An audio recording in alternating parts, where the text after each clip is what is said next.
हम दुनिया की अक़वाम आलम को कहते हैं कि अगर दुनिया का अमन कायम रखना चाहते हो तो उसका एक ही तरीका है कि हमारे आका और मौला सल्लल्लाहु अलैहि वसल्लम की इज़्ज़त करना सीखो। और हम उस मोदी सरकार को कहते हैं, उस मोदी के यारों को कहते हैं कि फिलफौर वो जो तुम्हारी तर्जुमान है उससे ऐलान बरात करो और उसको सज़ा दो। इसलिए कि अगर कोई गाजी इल्मुद्दीन का मतवाला खड़ा हो गया तो फिर बात सिर्फ उस गुस्ताख तक नहीं रहेगी, बात उस तक भी पहुंचेगी जो उसके साथ खड़ा होगा। ये याद रखना, बाबा जी हमें सबक देकर गए हैं कि हमने गाजी इल्मुद्दीन को दफनाया है, उस खंजर को बाहर रखा हुआ है। जिस खंजर को लेकर गाजी आमिर अब्दुर्रहमान जर्मनी पहुंचा, वो खंजर भी बाहर है। गाजी अब्दुर्रहमान चीमा को दफनाया है। उस खंजर की निस्बत से मुमताज़ कादरी कोहसार मार्केट में 27 गोलियां लेकर पहुंचा था, वो बंदूक भी बाहर पड़ी है। और ये याद रखना कि अगर गौरी, शाहीन, हतफ हमने अपने हुजूर की इज्जत के लिए इस्तेमाल ना किए तो हमारा कोई फ़ायदा नहीं। हमने ये सारा कुछ रखा ही अपने आका और मौला की इज्जत के लिए हुआ है। अगरचे हमारे कुछ जिम्मेदारान, अगरचे हमारे ऊपर बैठे हुए कुछ नाहल और नाहंजार, उनको मालूम नहीं है कि ये सब कुछ है ही हुजूर के लिए।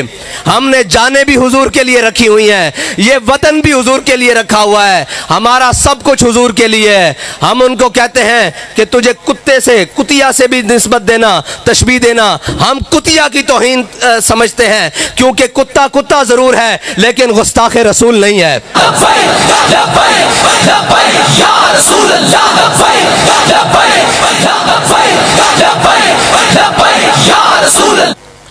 वो अगर तुम्हें पता नहीं है कि बाबा जी अपने कारकुनों को सबक देकर गए हैं कि मन सब्बा नबियन फक्तुलुहु, तो ये हमारे लिए बॉर्डर कोई हैसियत नहीं रखते। अगर हम अपने आका और मौला की इज्जत का बदला लेने आ गए तो फिर वो सफ़ेद झंडा जिसे फतह की अलामत समझा जाता था, सैकड़ों कंटेनरों की मौजूदगी में और शैलों की बुछाड़ में एक झंडा बुलंद होता था जिसके ऊपर लिखा होता था ताजदारे खत्म नबूवत जिंदाबाद, या झंडे के ऊपर लिखा हुआ था मन सब्बा नबियन, और या झंडे के ऊपर लिखा हुआ था लब्बैक या रसूल अल्लाह। अगर हुजूर के दीवाने निकल आए, हुजूर के गुलाम निकल आए तो याद रखना तुम्हारा घर हमसे दूर नहीं है पड़ता। अभी हमारे जहनों में कश्मीर का बदला बाकी है, अभी हमारे जहनों में बाबरी मस्जिद का बदला बाकी है। मैं आपको एक पैगाम ज़रूर दे देता हूँ, ये ना समझना कि बुरहान वानी दुनिया से चला गया, ये ना समझना कि जनाब मुमताज़ कादरी दुनिया से चला गया, ये ना समझना कि गाजी इल्मुद्दीन को दफन हुए सदियाँ गुजर गई, ये ना समझना कि अल्लामा खादिम हुसैन दुनिया से पर्दा कर गए। अभी हमारी माओ ने हमें दूध या रसूलुल्लाह की लोरी से पिलाया हुआ है।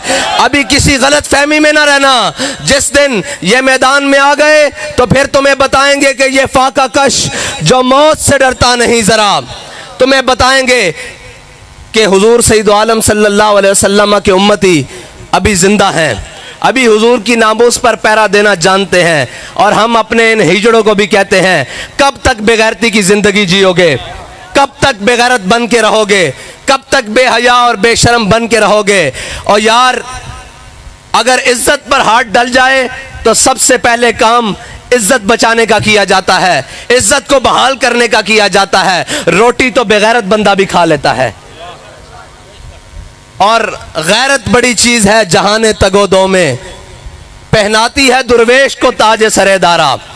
गैरत है ना, जो गैरत, इसके साथ जीना, ये दुनिया में अक़वाम आलम को बताते हैं कि ये कौमें जिंदा हैं। तुम हमारे ऊपर मुसल्लत हो गए हो, हमारी क्या तर्जुमानी कर रहे हो, भूख को पीट रहे हो, भूख तुम्हारे बस में नहीं है ख़त्म होना, ये मेरे अल्लाह ताला की तरफ से तुम्हारे ऊपर मुसल्लत है। इसलिए कि हज़रत सिद्दीक़ अकबर ने फरमाया था, वो कौम कभी इज्जत नहीं पा सकती जो जिहाद को छोड़ देगी, जो जिहाद को छोड़ देगी वो कौम कभी इज्जत नहीं पा सकती। तुम क़यामत तक IMF नहीं, स्विस बैंक नहीं, तमाम दुनिया के दरवाज़ों के ऊपर कशकोल उठाकर फिरो और तुम्हारे कशकोल कोई डॉलरों से भर दे, कोई चाइनीज करेंसी से भर दे, कोई पौंडों से भर दे, कोई रियालों से भर दे, कोई यूरो से भर दे, तुम कभी खुशहाल नहीं हो सकते। तुम्हारे लिए खुशहाल होने का रास्ता एक ही है जो हजरत साद बिन रबी ने बताया था कि अगर तुम में से कोई एक भी जिंदा हुआ और हुजूर की इज्जत तक कोई बंदा पहुंच गया तो उसके जिंदा रहने के अल्लाह ताला उसके उज़र को कबूल नहीं करेगा।